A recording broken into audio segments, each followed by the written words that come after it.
ಶಶಿ, ನೀನು ಬೆಂಗಳೂರಿನಿಂದ ಬಂದ ಬಹಳ ದಣಿದಿದ್ಯಾ. ಒಳಗೆ ಹೋಗಿ ರೆಸ್ಟ್ ತಗೋ, ಆಮೇಲೆ ನಡೆಸುವಂತೆ ನಿನ್ನ ಮುಂದಿನ ಕಾರ್ಯವನ್ನು. ಒಳಗೋಗಿ ರೆಸ್ಟ್ ತಗೋ, ನೀ ಅಣ್ಣ ಇವರು ಮಜಾ ಮಾಡ್ತಾರೆ. ಅಣ್ಣ ಶ್ರೀರಾಮ ತಮ್ಮ ಲಕ್ಷ್ಮಣ ಎಂಬ ಕೆಲಸಕ್ಕೆ ದೊಡ್ಡ ತಂದೆ ಹುಲಿಯನ್ನ ನಾನು ಹೇಗಿದೆ ನನ್ನ ಪ್ಲಾನ್? ಶಬಾಷ್ ಶರತ್, ಶಬಾಷ್. ಮೆಚ್ಚಿದೆ ನಿನ್ನ ಕಾರ್ಯಕ್ಕೆ. ನಮಗೆ ಅಡ್ಡಾಗಿ ಬಂದವರಿಗೆ ಇದೇ ಸರಿಯಾದ ಕಾಣಿಕೆ. ಹಾ ಶರತ್, ಯಾವುದಕ್ಕೂ ಆ ಬಡ ಬಿಕಾರಿ ನಮಗ ಪರ್ತ್ಯನ ಮೇಲೆ ಸ್ವಲ್ಪ ಕಣ್ಣಿಟ್ಟಿರ್ಬೇಕು. ಆಯ್ತಾರ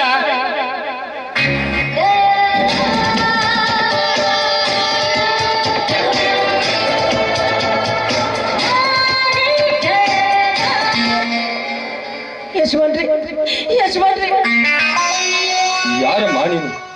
ಯಾಕೆ ಹೇಳುತ್ತಿರುವೆ? ಏನಾಗಬೇಕು ನಿನಗೆ? ನೋಡಿ ಯಜಮಾನ್ರೆ, ನಾನು ಇಲ್ಲೇ ರಾಮಪುರದಲ್ಲಿ ಶಾಂತಪ್ಪನ ಮಗಳು. ನನ್ನ ಹೆಸರು ಸುಧಾ ಅಂತ. ಹಾ, ಇರಲಿ ಇರಲಿ. ನಮ್ಮಿಂದ ಏನಾಗಬೇಕು? ಹಣ ಬೇಕೋ ಅಥವಾ ಆಸ್ತಿ ಬೇಕೋ? ಅದು ಧಣಿ, ನಮ್ಮ ತಂದೆಯವರ ಆರೋಗ್ಯ ಸರಿ ಇಲ್ಲ. ಅವರಿಗೆ ಆಸ್ಪತ್ರೆ ತೋರಿಸ್ಬೇಕು ಅಂದ್ರೆ ನನ್ನ ಹತ್ರ ಹಣ ಇಲ್ಲ. ನೀವು ನನಗೆ ಹಣದ ಸಹಾಯ ಮಾಡಬೇಕು. ಈ ನಿಮ್ಮ ಋಣ ನಾನು ಯಾವತ್ತೂ ಮರೆಯುವುದಿಲ್ಲ. ತಂಗಿ, ಋಣದ ಮಾತು ಇದ್ರಾಗ ಏನು ಬರ್ತತಿ? ನಮ್ಮ ಗೌಡ್ರದ ಹೆಣ್ಮಕ್ಳಂದ್ರ ಹೆಣ್ಣು ಕಾಲದ ಚುರುಕತ್ತದ. ಅದ್ರಾಗ ರಾಕೆಟ್ ಬಗ್ಗೆ ಹೇಳ್ತಂಗಿ, ಈಗ ಬೇಡ್ನಿಲ್ಲ ತೊಗೊಂಬರ್ತಾರ ಹೋಗಿ. ಅಣ್ಣ ಕೇಳಿದಷ್ಟು ಕೇಳದೆ ರೊಕ್ಕ ಕೊಟ್ರೆ ನಾಳೆ ನನಗೆ ಭಿಕ್ಷೆ ಬೇಡಬೇಕಾಗುತ್ತದೆ. ಹಾಗೆಲ್ಲ ಬೇಡ ಸರ್. ಪಾಪ, ಮನೆಗೆ ಬಂದ ಹೆಣ್ಣು ಮಕ್ಕಳನ್ನು ಹಾಗೆ ಕಳಿಸಬಾರದು. ಮತ್ತೊಬ್ಬರ ನೋಯಿಗೆ ಮಿಡಿಯಾಗುವುದೇ ಈ ಮಾನವನ ಧರ್ಮ. ಶರತ್, ನಮಗೆ ದೇವರು ಏನು ಕಡಿಮೆ ಮಾಡಿದ್ದಾನೆ? ಹಣ, ಐಶ್ವರ್ಯ ಎಲ್ಲ ಕೊಟ್ಟಿದ್ದಾನೆ. ನೀನು ಸುಮ್ಮನಿರು. ಹಾ ಸುಧಾ, ನಿನಗೆ ಎಷ್ಟು ಹಣ ಬೇಕು ಕೇಳು, ನಾನು ಕೊಡ್ತೀನಿ. ನೋಡಿ ಸಾವುಕಾರೆ, ನನಗೆ 1 ಲಕ್ಷ ರೂಪಾಯಿ ಹಣ ಬೇಕು. ಈ ನಿಮ್ಮ ಮನೆಯ ಜೀತದಾಳಾಗಿ ನಿಮ್ಮ ಸಾಲವನ್ನ ತೀರಿಸ್ತೀನಿ. ಇಲ್ಲ ಅನ್ಬೇಡಿ, ಬೇಕಾದ್ರೆ ನಿಮ್ಮ ಕಾಲಿಗೆ ಬಿದ್ದು ಬೇಡ್ಕೊ. ಸುಧಾ, ಈ ವಜ್ರಕಾಂತ ಒಂದು ಸಲ ಮಾತು ಕೊಟ್ಟರೆ ಮುಗೀತು.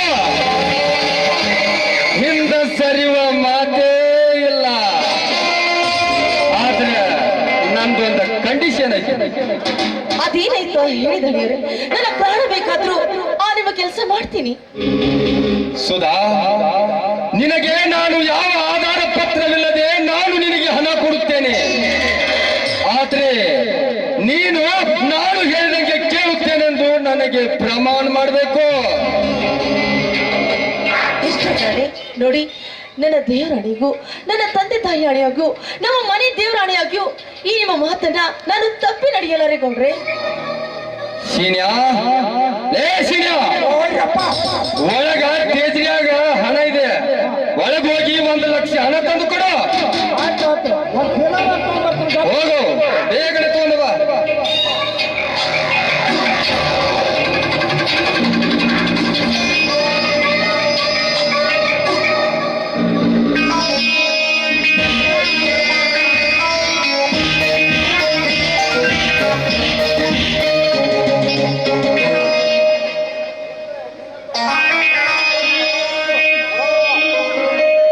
ರೊಕ್ಕ ಕೊಟ್ಟ ನೋಡ್ರಿ, ಮತ್ತೆ ಲೆಕ್ಕ ಮಾಡಿ. ಕೊಟ್ಟಿದ್ಯಾ ಸುಧಾ? ಮತ್ತೆ ಬೇಕಾದಾಗ ಬರಬೇಕು ಈ ವಜ್ರಕಾಂತನ ಮನೆಗೆ. ಆಯ್ತು ದಣಿ, ನಿಮ್ಮಿಂದ ನನಗೆ ತುಂಬಾ ಉಪಕಾರವಾಯ್ತು. ತುಂಬಾ ಧನ್ಯವಾದಗಳು. ನಾನಿನ್ ಬರ್ತೀನಿ. ಆಯ್ತು, ಹೋಗಿ ಬಾ ಸುಧಾ, ಹೋಗಿ ಬಾ.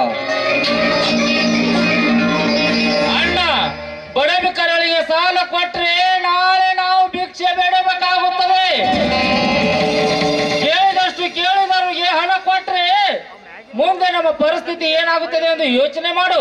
ಶರತ್, ಈ ವಜ್ರಕಾಂತ ಏನನ್ನು ಲಾಭ ಇಲ್ಲದೆ ಏನು ಮಾಡಲಾರೆ. ಒಂದೇ ಕಲ್ಲಿನಲ್ಲಿ 2 ಹಕ್ಕಿ ಕೆಡುತ್ತಾನೆ. ಕಾದು ಕಾದು ನೋಡು.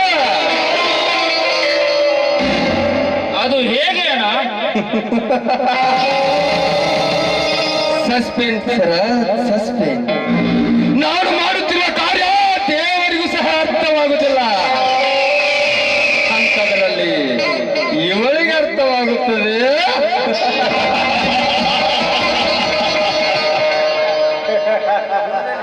ದನಿಯಾರ ಯಾಕೋ ಭಾಳ ಟೆನ್ಷನ್ ಆದಂಗೆ ಆಗೈತ್ರಿ. ಒಂದು ಸ್ವಲ್ಪ ಇದೇ ಖುಷಿಯಾಗೊಂಡೆ ಡ್ಯಾನ್ಸ್ ತರಿಸಿರ್ಲ ನೋಡುನು. ಹಾಗಾದರೆ ಪಾರ್ಟಿ ಅರೇಂಜ್ ಮಾಡು. ಹಾ ಮಾಡ್ಕೊಂಡ್ರಲ್ಲ, ರೊಕ್ಕ ಕಟ್ಬೇಕಾದ್ ಖರ್ಚಾಗ್ಲ. ನೀನು ಪಂಜರದವರೆಗೆ ನೀನು ಕರ್ಕೊಂಡು ಬಾ. ಆಯ್ತ್ರಪ್ಪ, ಮಾಡ್ಕೊಂಡು ಕರಿಯಾ